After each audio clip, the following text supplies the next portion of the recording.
essoufflé.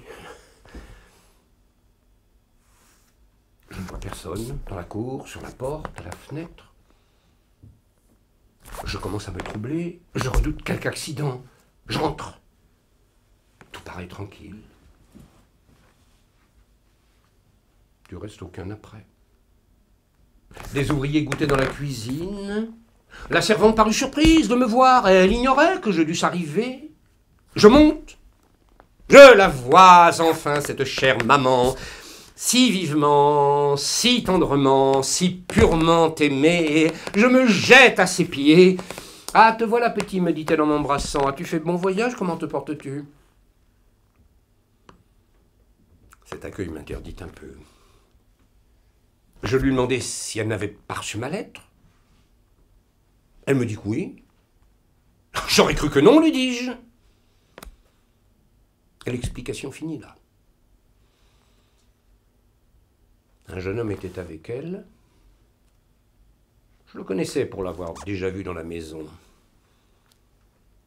Cette fois, il paraissait établi. Il l'était.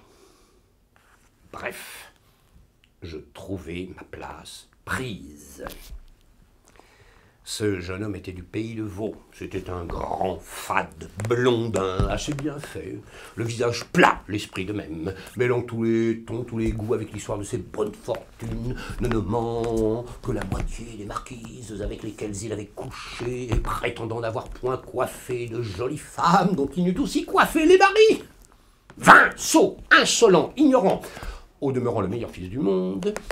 Tel fut le substitut qui me fut donné pendant mon absence et l'associé qui me fut offert après mon retour.